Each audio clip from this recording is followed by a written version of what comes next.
بسم اللہ الرحمن الرحیم۔ السلام علیکم ورحمۃ اللہ وبرکاتہ۔ آئیے دوستو، آج ہم بسم اللہ کی برکت کا واقعہ سنتے ہیں۔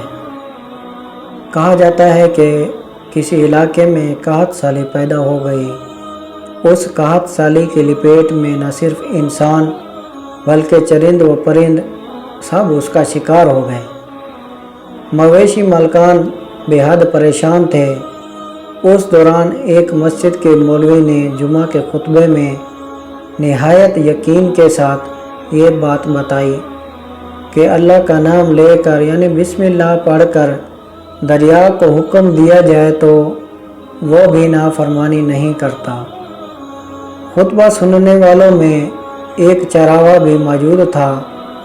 مولوی کی یہ بات اس کے دل میں اتر گئی اور اس بات پر اس کا یقین کامل ہو گیا۔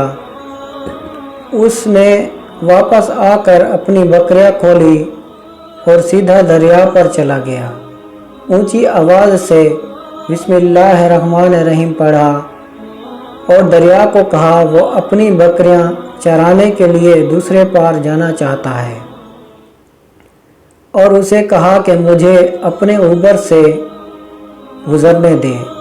یہ کہہ کر اس نے اپنی بکریوں کو لیا اور دریا پر چلتا ہوا دریا پار کر گیا۔ دریا کے دوسرے طرف کا علاقہ گھاس سے بھرا پڑا ہوا، درختوں کے پتے بھی سلامت تھے کیونکہ کسی کو یہاں تک آنے کی رسائی نہیں تھی۔ اس نے خوب اچھی طرح اپنی بکریوں کو سیر کروایا اور واپس لوٹ آیا۔ پھر یہ اس کا معمول بن گیا تھا کہ وہ بکریاں پار چھوڑ کر واپس آ جاتا اور شام کو جا کر بکریاں واپس لے آتا۔ اس کی بکریوں کا وزن دگنا ہو گیا تھا۔ لوگ چونک گئے اور اس سے پوچھا کہ وہ اپنی بکریوں کو کیا کھلاتا ہے۔ وہ سیدھا سادہ اور صاف دل نوجوان تھا۔ اس نے صاف صاف بات بتا دی کہ جناب، میں تو بسم اللہ الرحمن الرحیم پڑھ کر دریا پر چل کر اپنی بکریاں دوسری طرف چرانے لے جاتا ہوں۔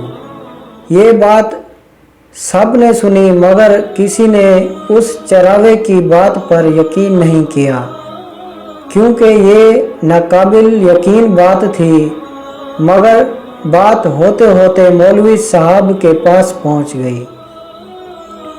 مولوی صاحب نے اس چراوے کو بلایا اور سارا ماجرا پوچھا۔ اس چراوے نے مولوی صاحب کو ہی حوالہ بنا لیا کہ مولوی صاحب، میں تو آپ کا شکریہ ادا کرنے والا تھا۔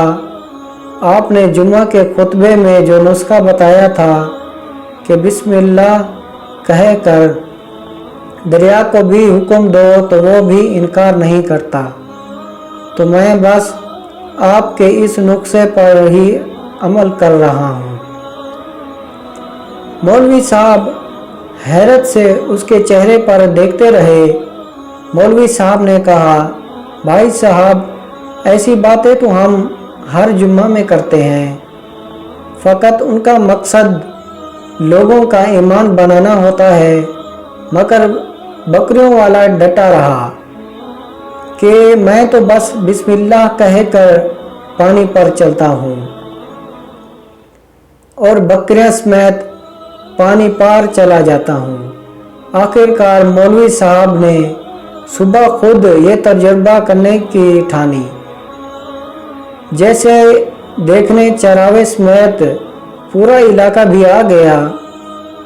مجمع بہت زیادہ تھا۔ مولوی صاحب نے ایک دو بار سوچا کہ انکار کر دوں کہ کہیں ڈوب نہ جاؤں، مگر وہ جو مولوی صاحب کو کندھے پر اٹھا کر لائے تھے اب بھی جوش و خروش سے اللہ اکبر کے نعرے لگا رہے تھے اور مولوی صاحب کے حق میں تعریفیں کر رہے تھے۔ آخرکار مولوی صاحب نے اپنے ڈر کو دور کرنے کے لیے ایک رسہ منگوایا۔ پہلے اس سے ایک درخت کے ساتھ باندھا،